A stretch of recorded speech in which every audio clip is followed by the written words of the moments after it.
Good afternoon, colleagues. Good afternoon, AML enthusiasts and friends and guests. It's a pleasure for me to be here. I know that I'm taking your lunch time already. However, it's a pleasure to talk about a little bit different topic, about people education, and to share our success story on how we build up AML Training Academy. When we look at the AML success factors, so we have quite a number of levers. So it's about legal acts, it's about technologies, it's about processes and procedures. However, human factor becomes the biggest source of success in the building up, fighting against financial crime. There are many challenges of AML implementation. And quite often when we look at the profile on what employees we do, how do we select employees to be successful in our work, so we see that it's not only about increasing regulatory requirements, it's not only about social responsibility, but it's also about understanding the methods that we have around us within the criminal world. And here we already heard a lot of discussions about going from the rule-based approach to risk-based approach, which actually requires very different competencies and skill set in order to become a good AML specialist. We also understand that it's no longer good to have just legal background. It is very different background what we need, and this actually also requires some specific skills, like, for example, one of the characteristics that I've mentioned very often in the recruitment is curiosity. So how do we measure the curiosity? But curiosity becomes one of the biggest characteristics for an employee to become a good investigator in fighting the financial crime. We also have a lot of expectations coming from the regulators in building up robust training programs. And the most important thing here is that we need to have relevant and up-to-date skill set built for our employees. And this is especially well said within the Basel Committee's requirements. The challenge here is that we don't have very well-defined training programs or requirements in European Union yet. However, by taking some guidelines, we need to see how we're going to establish good training programs that, again, we could have robust, not only robust training setups, but also we would ensure that our employees would be willing to take the AML learning journey and retain within the organization. What we did, so we also started, as probably a lot of the financial institutions, we looked on what was available in the market. So we spoke to ACAMS, we also looked into the ICA, we looked also and had numerous discussions with various professionals across Big Fours and other consultancy firms. And we wanted to understand, so who actually could support us in building the robust training, who could actually meet our robust training needs. And here we had a much bigger challenge. And when we spoke to various institutions and training academies, what we understood that it's not actually possible to meet very big those companies, let's say, or other training institutions, they were not ready to meet big volumes. And what I mean by big volumes, that we constantly had to onboard quite large number of employees during the 3 years journey. So right now, if we look at the total employee number that we have working as AML specialists, is over 2,000. Another complexity was that those employees sit not only in one location, for example, Lithuania, but they work across 7 or 8 locations. So again, to onboard the employees within those different locations in large numbers, also with high speed, and have flexibility in our requirements, and more importantly, also set up the training that would be very much relevant for our bank, for our industry, for our market. It was impossible to be found with the external trainers.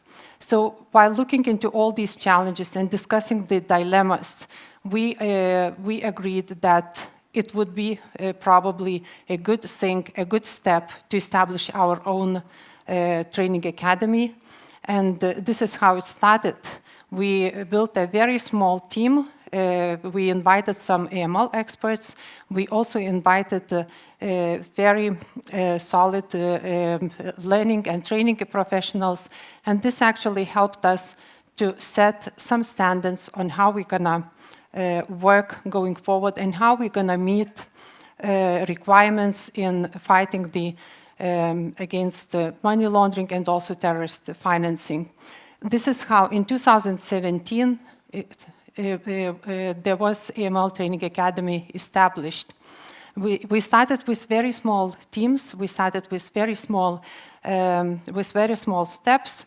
However, today we have already a very well-defined module, which is Career Path, and this is a 2-year journey for every employee that enters our bank,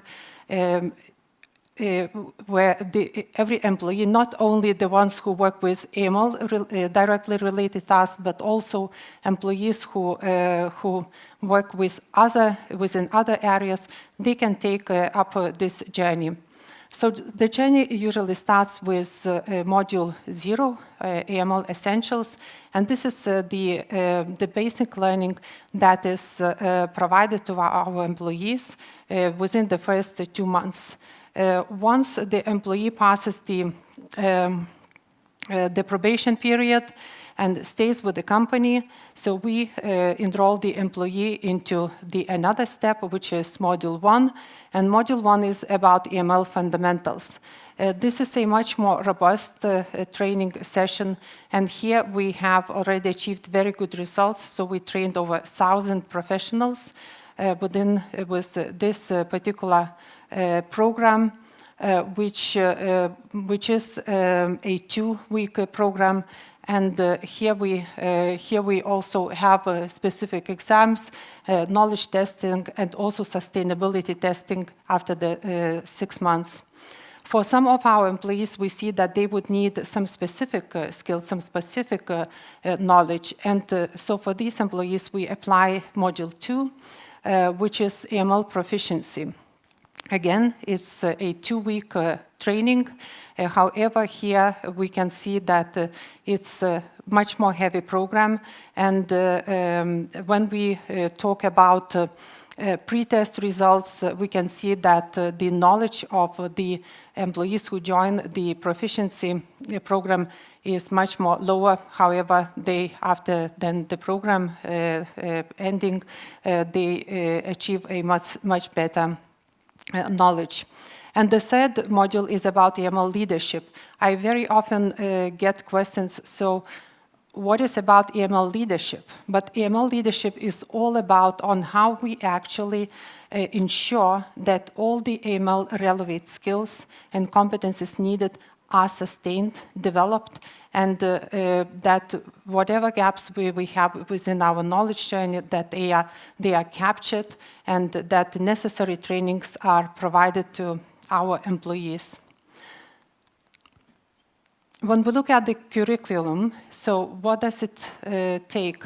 So right now, we provide 22 topics for our employees, and this goes across the bank. Again, as I mentioned earlier, it does not stand only for AML task-related employees, but it also stands for the whole organization.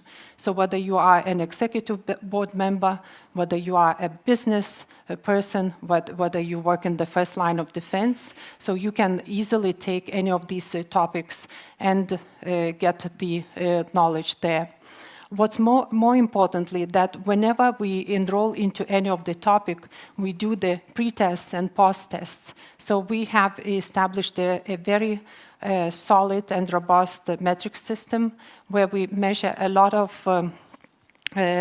of activities on how we actually see what was the knowledge of the employee when he started a specific topic and what is the knowledge after. We also do exams and certificates once the module is completed by an employee.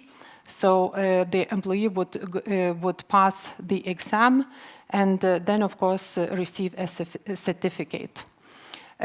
One more thing which is very important because very often, especially for more complex areas, on what is the sustainability of knowledge.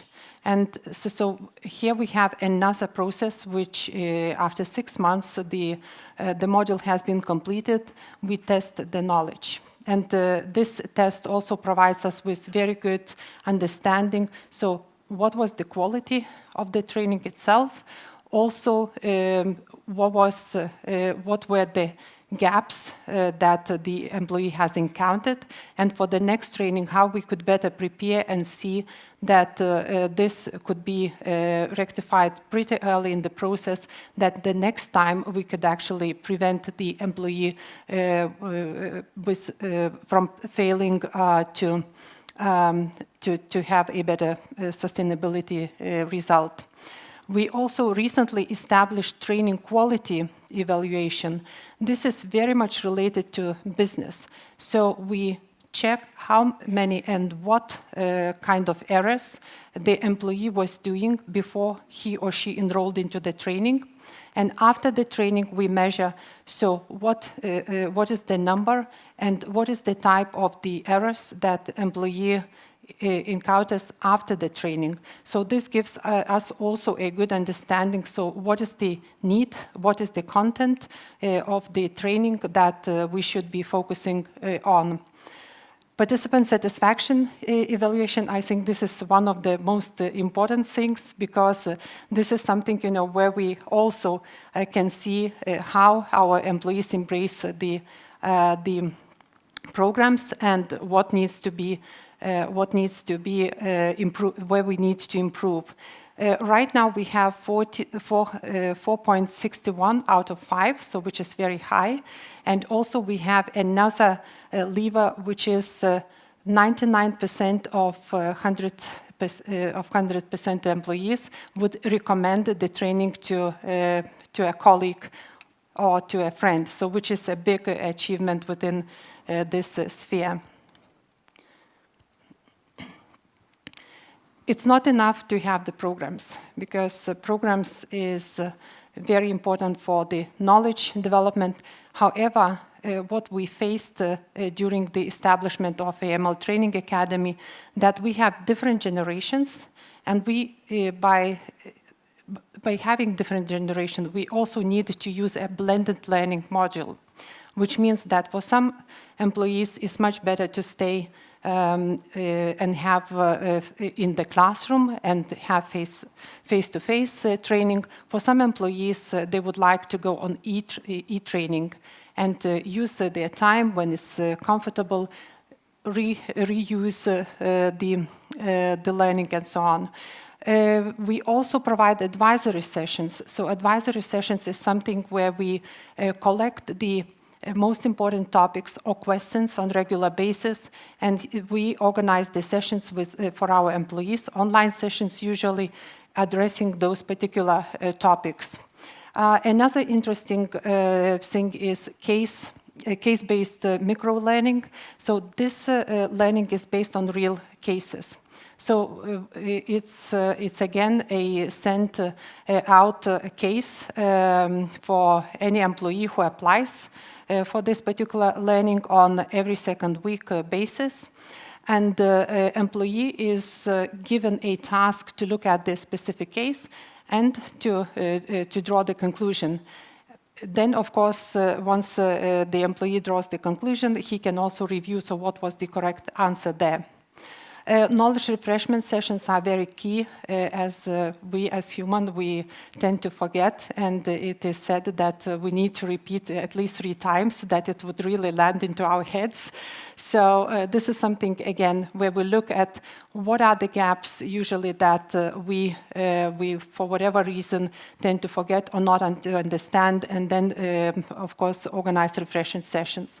Handbooks, board games, apps, so these are something new that are very much valued by our employees. Again, by learning, by playing games. So this brings a different vibe within the teams, gives some competition feel, and actually is very much valued by the employees.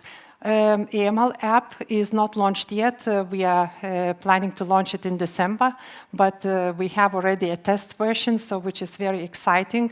And I think this will be, again, another opportunity for our employees, wherever they are, whatever they do, if they want to learn, so they just log into the app and take the learning. One more thing which is very important, again, we have the curriculum, we have the topics, we have the different learning possibilities. However, it's very important that we are able to share our knowledge.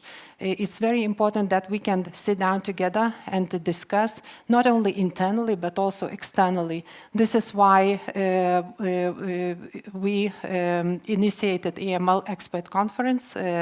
This is an internal AML Expert Conference in Danske Bank, and we invited all the AML related specialists and experts to join the AML conference here in Vilnius, which was a big success, as quite often there are many external conferences organized. However, external conferences are good for learning of new things, but they do not address, so what is my current pain point? So how we could discuss those pain points, how we could meet each other, and whenever I have a question, whom I could contact. So this was very good event for the networking, and we are looking forward to organizing the 3rd one next year, January.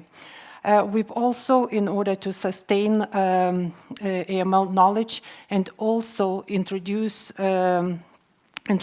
our employees with what's going on in AML world, we organize AML coffee times every 2nd Friday, where our expert consultants, they provide some snapshots on what is going in the AML world. So what are the most interesting cases?